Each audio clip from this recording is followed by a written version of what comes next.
मैया की। और कपिल देव के रूप में जन्म लेकर के कपिल देव जी महाराज कुछ बड़े हो जाते हैं। तो एक बार माता देवहूति पूछती है, बेटा कपिल एक बात बता। क्या मैया? बेटा इस संसार में सुख कहां पर है? कपिल देव जी महाराज आज सुंदर आसन के ऊपर विराजमान है और माता देवहूति बैठी है, करदम मुनि बैठे हैं और कपिल देव जी महाराज की 9 बहनें भी बैठी है। और सजनों, कपिल देव जी महाराज माता देवहूति को कहने लगे, मैया देवहूति आपने बड़ा सुंदर प्रश्न किया है। सुन मैया, आज मैं तेरे को एक सांख्य ज्ञान देता हूं। कौन सा ज्ञान? कौन सा ज्ञान? सांख्य। कौन सा ज्ञान है? सांख्य ज्ञान। आप भी सुनिए सजनों, कपिल देव मुनि ने इस संसार के अंदर सुख बताया। सुख कहां है? मैया इस संसार में कहीं सुख नहीं है। संसार एक दुखालय मैया। जिस किसी ने इस संसार के अंदर जन्म ले लिया वो दुखी है। कोई चीज से दुखी हो, कोई तन दुखी तो कोई मन दुखी, कोई धन भी न रहे तो उदास। अरे थोड़े थोड़े सब दुखी, सुखी राम के दास। मैया संसार में कोई सुखी नहीं है। दीन कहे धनवान सुखी। दीन माने गरीब। गरीब आदमी तो कहते हैं धन वाले सुखी हैं, पर धनवान कहे सुख राजा को भारी। धन वाले कहते हम सुखी नहीं तो नरेंद्र मोदी सुखी है जो देश का राजा है। अब राजा कहे महाराजा सुखी, राजा कहता मैं सुखी नहीं तो ये महात्मा लोग सुखी हैं।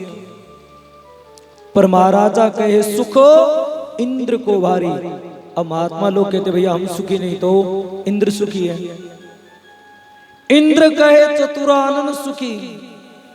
इंद्र कहता मैं सुखी नहीं तो वो 4 मुख वाला ब्रह्मा जी सुखी है। चतुरानन कहे सुख विष्णु को भारी। ब्रह्मा जी कहते मैं सुखी नहीं तो विष्णु भगवान सुखी है। तुलसीदास विचार कहे हरि भजन बिना सब दुखी हरि। तुलसी बाबा विचार करके कहते भैया जो भगवान के भजन करते हैं ना वो इस संसार के अंदर सुखी है, बाकी कोई सुखी नहीं है। मुनि कपिल देव महाराज जी कहते हैं मैया इस संसार में कहीं सुख नहीं। बेटा जब माँ के गर्भ में बेटा होता है फिर तो सुखी होता है मैया। काका सुखी होता है मैया। माँ के गर्भ में जब बालक होता है ना भैया, इतना दुखी होता है, इतना दुखी होता है जिसका मैं वर्णन भी नहीं कर सकता। नीचे को सिर किया हुआ, ऊपर को पैर किया हुआ। जिस प्रकार एक पिंजरे के अंदर पक्षी बंद होता है ना भैया, इसी प्रकार जीव 9 महीने तक माँ की कोख में पड़ा रहता है और भगवान से एक ही प्रार्थना करता है भैया। सजनों, इस सांख्य ज्ञान को ध्यान से सुनना, बड़ी अच्छी बात बताते हैं मुनि कपिल देव। मैया भगवान से एक ही प्रार्थना कर दे, हे मेरे गोविंद, हे मेरे ठाकुर, हे मेरे कृष्ण, हे मेरे कन्हैया, हे मेरे नारायण, कब मुझे बाहर निकालोगे? और इस बार गर्भ से बाहर आ गया तो मैं तेरे नाम का सुमिरन करके अपनी आत्मा का उद्धार कर लूंगा। अच्छा बेटा, मैया गर्भ में बड़ा जीव दुखी हो जाता है। जैसा मैया भोजन करती है खट्टा लवण युक्त, तो ऐसा भोजन करने से अंगों में खुजलाहट होती है। जीव चल नहीं सकता, फिर नहीं सकता, घूम नहीं सकता, दुखी होकर के भोगता है। बेटा जीव जब जन्म ले लेता है संसार में फिर तो सुखी हो जाता है मैया। काका सुखी हो जाता है। छोटा सा बालक है, जन्म ले लिया, अब बाल्यपन के दुखों को भोगता है मैया। बालक के जितने भी कर्म होते सारे के सारे उल्टे होते हैं। बालक के पेट में दर्द है, मैया सोचती है भूख लगी है, उसको दूध देती है। बालक के अगर भूख लगी है, मैया सोचती पेट में दर्द है, दवाई देती है। यानी बालक के कर्म उल्टे होते मैया। नई चमड़ी मच्छर काटते, बोल नहीं सकता, पराधीन होकर के दुखों को भोगता है। अच्छा बेटा, कुछ बड़ा हो जाता फिर तो सुखी हो जाता है मैया, खाका सुखी हो जाता है। कुछ बड़ा हो जाता है जीव, और जीव कुछ बड़ा हो जाता है तो मैया अनेक प्रकार के दुखों का भोग करता है। पुण्य अवस्था के अंदर विद्या अध्ययन करनी पड़ती है, और विद्या अध्ययन के समय तो मैया इतना दुख है पूछो मत। सारे दिन घर से बाहर रहना पड़ता है, और अब तो फिर भी विद्या अध्ययन के समय कम दुख है। और पहला इतना मास्टर कूटता रहता घरारा कूटता नान था, मास्टर कूटता गरीबेरे पड़ जाए तो पढ़ा कौन तो घर का कूटता है कि नहीं। विद्या अध्ययन के समय में ये बड़ा दुख है। अच्छा बेटा, जीव कुछ और बड़ा हो जाता फिर सुखी हो जाता है मैया, खाका सुखी हो जाता है।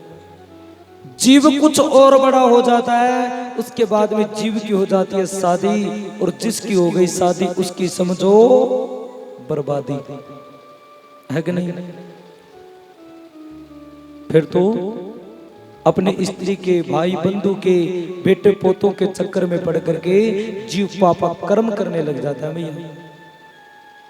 जिस प्रकार मांस को चाहने वाला लगी हुई मछली के अंदर लोहे की कील को नहीं देखता, इसी प्रकार जवानी आने के बाद में बेटे पोतों के चक्कर में पड़ करके, स्त्री भाई बंधुओं के चक्कर में पड़ करके पापा कर्म करता है, धनी धन कमाता है, यम को याद नहीं रखता।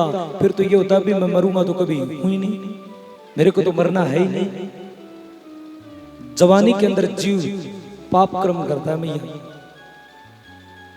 बेटा, जीव जब बूढ़ा हो जाता फिर तो सुखी हो जाता है मैया। बुढ़ापा तो भगवान किसी को दे ही ना मैया। बुढ़ापे में चलने फिरने की शक्ति घट जाती है, खाया पिया पचता नहीं मैया। अनेक प्रकार के दुखों का भोग करना पड़ता है, सारे दिन गेट के ऊपर कुत्ते की तरह पड़ा रहना पड़ता है भैया। बुढ़ापा में अनेक प्रकार के रोग शरीर के अंदर लग जाते हैं, जीव के चलने फिरने की शक्ति घट जाती है भैया, बड़ा दुखी हो जाता है। अच्छा बेटा, हाँ बेटा, इस संसार को छोड़ करके जीव चला जाता फिर तो सुखी हो जाता है मैया। छोड़ दे इस बात को, क्यों रे बेटा मैया। 100 बिच्छुओं के काटने से जो पीड़ा होती है ना भैया, उतनी पीड़ा प्राण निकलते समय होती है। और सजनों, मुनि सुखदेव जी महाराज कहते हैं भैया, जिस प्रकार अपराधी पुरुष को पुलिस वाले पकड़ करके ले जाते हैं, इसी प्रकार पापी प्राणी को यमराज के दूत पकड़ करके ले जाते हैं। और ऊपर जाने के बाद में क्या बनती है बताते कपिल देव महाराज। पंडित जी, ऊपर कण देखो, अठई करनी अठई भरनी।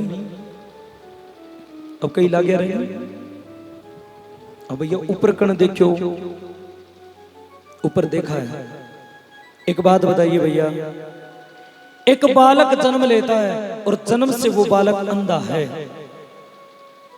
अब 12 निकलियो को नहीं ब्यू पहले ऐसा कौन सा मोरिया मार दिया जो वो जन्म से अंधा है। एक बालक जन्म लेता और जन्म से वो मंद बुद्धि है, ऐसा कौन सा पाप कर्म कर दिया जिस पाप के प्रभाव से वो मंद बुद्धि है। कपिल देव जी महाराज कहते भैया, ये पिछले जन्म के पापों का कारण है। पिछले जन्म के, हाँ भैया पिछले जन्म के। बड़ी सुंदर बात कहते कपिल देव जी महाराज, मैया इस शरीर को त्याग करके आत्मा जब ऊपर जाती है तो भगवान एक हाथ का शरीर देता है। कितने हाथ का? अरे कितने हाथ का? एक हाथ का। यह शरीर किसने दिया? भगवान। किसने दिया? और ऊपर जाने के बाद में भगवान एक हाथ का शरीर दे करके और उसके अंदर आत्मा को फिट करके और उसके बाद में जीव को आगे को लेकर के चलते हैं। सुनिए सजनों, आगे जाने पर क्या होती है। जब इस संसार को छोड़ करके आगे जाएंगे तो आगे एक बहुत बड़ी नदी है और उस नदी का नाम है वैतरणी नदी। क्या नाम है? अरे गूंगो बोल लो, गूंगे हो गया तो बेरे हो। क्या नाम है उस नदी का? वैतरणी नदी। क्या नाम है?